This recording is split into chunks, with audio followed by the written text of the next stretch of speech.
उत्तरकाशी में भाजपा की विजय संकल्प यात्रा का समापन हो गया। रक्षा मंत्री राजनाथ सिंह और सीएम पुष्कर सिंह धामी यात्रा में शामिल हुए। जोशियाड़ा में मैदान में विजय संकल्प यात्रा का समापन हुआ। इस दौरान रक्षा मंत्री ने जनसभा को भी संबोधित किया। अपने संबोधन में रक्षा मंत्री राजनाथ सिंह ने उत्तराखंड को वीर भूमि कहा। इसके साथ ही उन्होंने कहा कि उत्तराखंड राज्य का विकास भाजपा सरकार के विकास एजेंडे में शामिल है। हम हिंदुस्तान में जहां भी रहे हों, जिस भी जिम्मेदारी का हमने निर्वाह किया हो, बहनों भाइयों, उत्तराखंड के प्रति जो हम लोगों के दिल में एक सम्मान है, इस देवभूमि के प्रति, और यहां के बहादुर सैनिकों ने जिस तरीके से सीमा की सुरक्षा में अपनी भूमिका का निर्वाह किया है, बहनों भाइयों, वह सम्मान केवल उत्तर प्रदेश की जनता में ही नहीं बल्कि हिंदुस्तान के किसी भी कोने में चले जाइए, यह उत्तराखंड के प्रति यह सम्मान देखने को आपको मिलेगा। जब से भारत आजाद हुआ है, आपने देखा होगा, आपके बीच भी बहुत सारे राजनीतिक पार्टियों के नेता आए होंगे, तरह तरह के आपको आश्वासन दिए होंगे, वादे किए होंगे। काश इस आजाद भारत के 75 वर्षों में आंशिक रूप से भी अपने वादों को पूरा कर दिया होता तो शायद हमारा यह भारत दुनिया की महाशक्ति कई वर्षों पहले ही बन गया होगा। प्रादेशिक स्तर पर जितनी भी घोषणाएं हमने करी हैं, सारी घोषणाओं के हमने अधिकतम के शासनादेश निकाले हैं। सबकी हमने वित्तीय स्वीकृति प्रदान की है।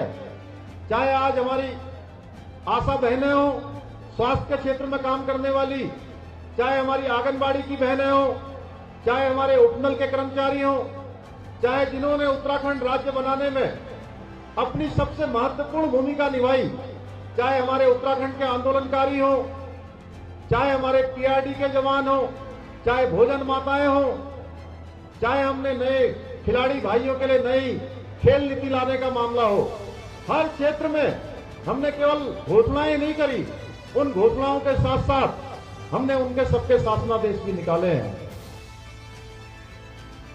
तो विजय संकल्प यात्रा का आज समापन हो गया। इस मौके पर रक्षा मंत्री राजनाथ सिंह ने जनसभा को संबोधित किया। पुष्कर सिंह धामी ने भी तमाम जिस तरीके से काम हुए 5 साल के कार्यकाल में उनके बारे में गिनाया। वहीं उत्तराखंड में हर दिन कोरोना के मामलों में इजाफा हो रहा है। बुधवार को 500 से अधिक मामले आने के बाद स्वास्थ्य विभाग और सरकार चौकन्नी हो गई है।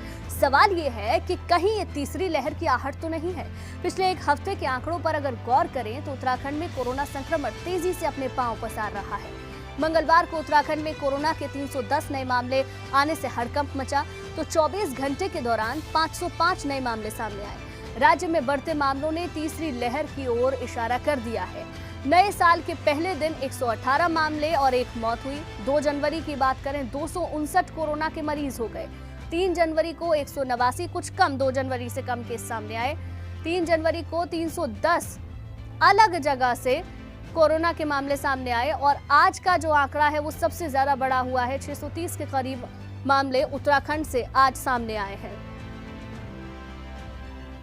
अभी सिचुएशन धीरे धीरे आपने देखा है कि बहुत सारे राज्यों में केसेस बढ़े हैं, पीक करे हैं। हमारे यहाँ सिचुएशन अभी इतनी प्रॉब्लमैटिक नहीं हुई है जितना पहले के टाइम पे हो गई थी, बट वो स्थिति ना आने पाए उसके लिए हमें थोड़ा बचना चाहिए। और जैसे जैसे वायरस आगे बढ़ेगा वो केसेस अपने साथ बढ़ाता रहेगा। तो पिछले 1 महीने के मुकाबले ही देखें हम तो केसेस काफ़ी इंक्रीज़ कर रहे हैं। ये आगे और ना बढ़ें तो इसके लिए हमको थोड़ा सा आपस में भी कोऑर्डिनेशन करना पड़ेगा विद अदर स्टेट्स और अपने आपस में।